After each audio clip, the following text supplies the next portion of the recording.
जय हिंद।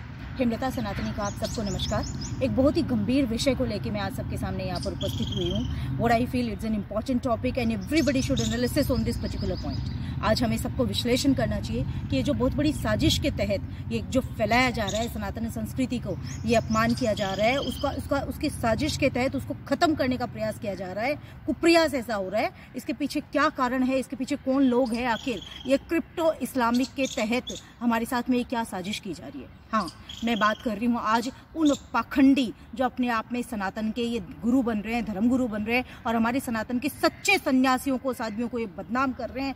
उन धर्मगुरुओं की आज मैं बात कर रही हूँ, चाहे वो भले मोरारी बापू ले लीजिए, चाहे वो कल की आई हुई ये गंदी औरत चित्रलेखा ले लीजिए, चाहे वो चिन्मयानंद ले लीजिए, चाहे वो अपने आप को गुरुमा कहने वाली वो पाखंडन औरत ले लीजिए। Yes, I am talking about them. इनको ये किसने अधिकार दिया है कि व्यास गद्दी जैसी पवित्र जगह पर बैठकर और सनातन संस्कृति का अपमान करें?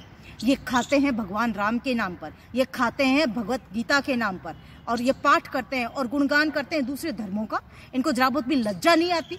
कल मैं सुन रही थी एक मोरारी बापू का एक सत्संग का वीडियो वायरल हो रहा था और उसके अंदर वो ही कह रहा है कि मैं क्या करूं, मैं राम का नाम लेते लेते, मैं भगवत कथा कहते कहते, कृष्ण भगवान को ये करते करते और मुझे अंदर से ही फूट जाता, अल्लाह मुला आ जाता है। तो मैं उसको कहूंगी कि तेरे अंदर से नहीं फूटता, ये जो तेरे शब्दों का मोह माया जाल है वो पैसों का है। तू इतना बड़ा गद्दार है, तू इतना बड़ा दल्ला है, मीन्स जिसे हम ये कहते हैं ना, मेरे पास आज शब्दकोश कम पड़ गया इनको गाली देने के लिए। ये इतने बड़े दलाल है कि ये पैसों की आड़ में, पैसों के लालच में अपनी माँ को भी, अपनी मातृभूमि को भी ये सौदा कर सकते हैं, ये बेच सकते हैं।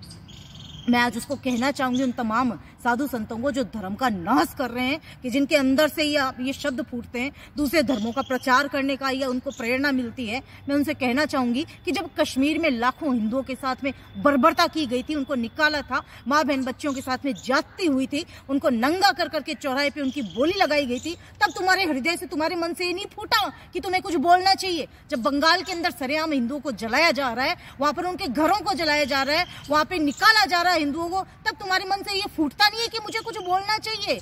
जब तुम्हारे नाक के नीचे सैकड़े हिंदू गांव, पूरा के पूरे एरिया आज हिंदू विहीन हो गए हैं, तब तुम्हारे शब्द से, तुम्हारे अंदर से ये नहीं आता कि मुझे कुछ बोलना चाहिए? जब हमारे धर्म के प्रतीक, हमारे साधु सन्यासियों का मॉब लिंचिंग की जाती है, उनको घेर के मारा जाता है निर्दोष लोगों को, तब तुम्हारे मन से ये नहीं फूटता कि मुझे कुछ बोलना चाहिए? जो आज तुम ये बोलने लग गए कि दूसरे धर्मों का प्रचार कर रहे हैं, ये जो तुम्हारे क्रिप्टो इस्लामीकरण के लिए जो तुमने पैसा लिया है, जो तुम्हारे पास में अरब से ये करोड़ों रुपए का फंड आ रहे हैं, बड़े बड़े लाखों करोड़ों के तुम पंडाल सजा के, लाखों हिंदुओं को बुला के जो तुम परोस रहे हो, जो तुम दिमागी रूप से उनका धर्मांतरण करवा रहे हो, भारत में मैं बता रही हूं कि ये सनातन समाज तुम्हें बख्शने वाला नहीं है।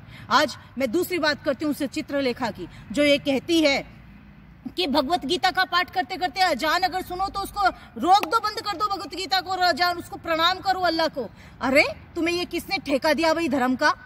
ये तो इतनी बड़ी गद्दार, दल्ली, गंदी औरत है ये कि इसने तो भगवत गीता में एक पहला, जिसे हम बोलते हैं संशोधन करके 13वें स्कंद के रूप में अजान को जोड़ दिया है। इतनी गंदी औरत है ये शराब का प्रचार कर रही है। कोई इससे पूछे कि क्यों भाई तू शराब का धंधा करती है, तूने धंधा खोल रखा है शराब का जो तू बड़ी इसको प्रमोट करती है? तुम्हें आखिर हक दे किसने दिया? तुम लोग ऐसे घिनौना काम करते हुए तुम्हारी आत्मा तुम्हें धिक्कारती नहीं है? एक वो चिन्मयानंद जो व्यास गद्दी जैसी पवित्र जगह पर बैठकर काले वस्त्र ये सब धारण कर रहे हैं, ये भगवान को भूल रहे हैं।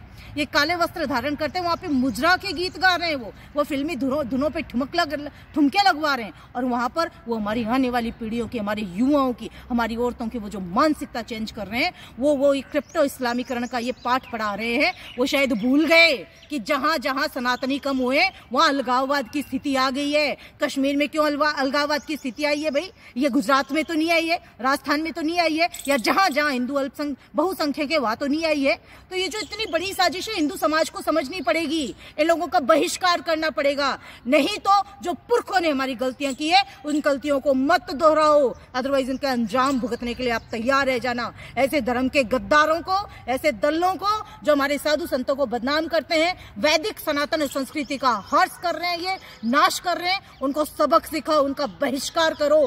और एक बात और इंपॉर्टेंट कह रही हूं मैं, कल मैंने एक कमेंट किया था इन्हीं लोगों के ऊपर, तो मुझे फेसबुक से ब्लॉक कर दिया गया 24 घंटे के लिए। इनकी बकायदा एक टीम सक्रिय है कि जहां जहां अगर कोई हिंदू अपने पक्ष की बात रखे उसको ब्लॉक करवा दिया जाए, क्योंकि पता है कि हिंदू तो मरा पड़ा है, सोया पड़ा है, उसके अंतरात्मा जाग नहीं रही है। अतः आज आपको कसम है, आपको अपने धर्म की कसम दिलवाती हूँ कि ऐसे लोगों का बहिष्कार करना, और ये वीडियो रुकना नहीं चाहिए। जितना ज्यादा हो सके शेयर करो। ये हो सकता है मेरी आईडी को ब्लॉक करे, लेकिन अगर ये लाखों करोड़ों की तादाद में गया तो कोई आईडी ब्लॉक नहीं होगी। अतः इस वीडियो को रोके नहीं, और मैं चाहती हूं कि उन दलों तक ये मेरी आवाज जाए ताकि वो अपनी औकात में रहें और वैदिक सनातन सभ्यता को बदनाम करने की, बर्बाद करने की साजिश ना करें। अगर उनको पैसों की इतनी भूख है, अरब से आया हुआ पैसों की इतनी है, तो अपनी माँ बहन बेटियों को आगे करने में भी वो शर्माते नहीं है। इतने गद्दार लोग हैं, उनका बहिष्कार करना है, ये तय आपको करना है, अदरवाइज नतीजा भुगतने के लिए आप तैयार रहें। धन्यवाद। जय हिंद, जय भारत।